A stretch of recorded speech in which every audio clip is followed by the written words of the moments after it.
C'était une nuit noire, le genre où les étoiles se planquent. Quand les gendarmes repèrent une caisse suspecte sur une route perdue du Val d'Oise.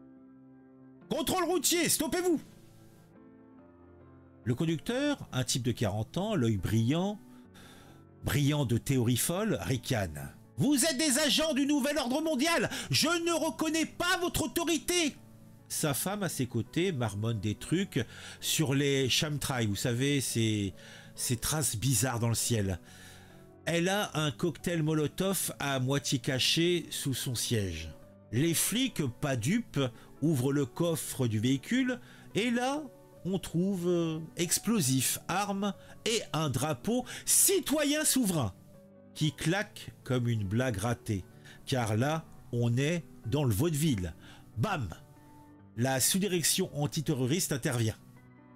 Le coffre est fouillé, la maison aussi, et on découvre un garage transformé en QG de révolutionnaires amateurs. Lui, chopé, les bracelets aux mains, déclare « C'est pour libérer l'humanité !» Elle, à ses côtés, en pleurs, jure que les vaccins les ont rendus fous. 24 heures plus tard, l'homme est en tôle, elle est en liberté surveillée, mais leur rêve de conspiration explose en fumée. Cette sombre affaire montre que les fous, ça veut tout faire sauter, sauf leur illusion. Alors, vous y croyez à leur vérité?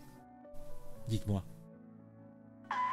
Le club de l'actu, c'est sur l'actu. Regarde les vidéos, tout devient plus fou. De ton avis et comment c'est cool. Chaque like, chaque abon, t'es pas seul dans la foule. Un sombre tableau dans cette histoire. Ah, là je me suis trompé, ce n'est pas l'article correct, donc je m'en vais rectifier le tir. Je sors mon flingue et pouf, et c'est disparu et pouf. Ah, c'est mieux comme ça, vous voyez. Eh, c'est la magie, c'est ma magie. Ah, vous pouvez m'appeler le magicien. Oui, je sais, ce n'est peut-être pas exact, mais ça me fera plaisir. Dans cette France secouée par les tensions, nous allons suivre les aventures, ou plutôt les mésaventures d'un couple de complotistes qui a transformé son garage en arsenal digne d'un film, eh bien, de fifous venus, je ne sais pas, du Moyen-Orient. Ils ont été mis en examen mi-janvier 2025 pour détention illégale d'explosifs, d'armes et d'engins incendiaires. Et ils sont au cœur d'une enquête antiterroriste qui fait trembler la sous-direction antiterroriste, la ZSDAT. Un scandale qui sent la poudre. Tout commence par un banal contrôle routier où les gendarmes tombent sur un trésor de guerre.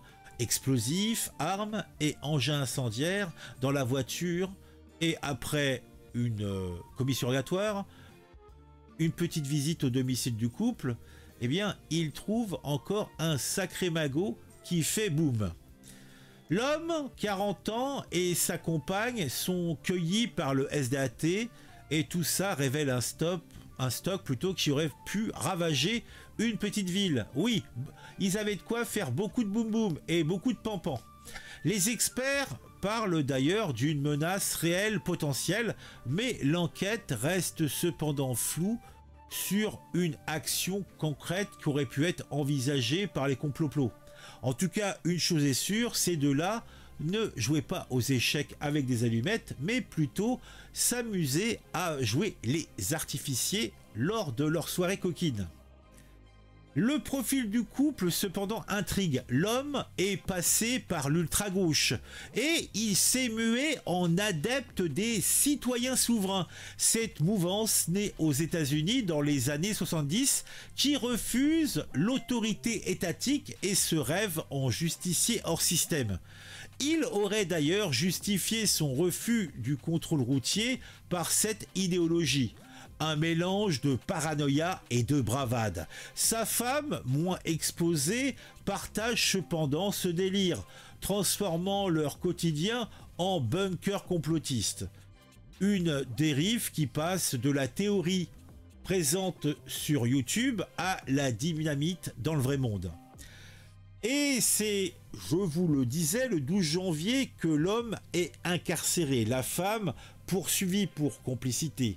Les charges sont lourdes: fabrication, acquisition, détention illégale d'explosifs et d'armes. Le SDAT scrute des liens avec des mouvances extrémistes, mais cependant pour l'instant rien de concret n'a émergé. La justice prudente craint une bombe à retardement, ou peut-être qu'il y ait d'autres fifous complot-plots qui se baladent dans la nature, au sens propre comme au sens figuré. Mais pour l'heure, le couple reste confiné, leur rêve de révolution explosant en fumée, ce qui est la meilleure solution actuellement. Pour conclure, ces gens sont manifestement des paranoïaques.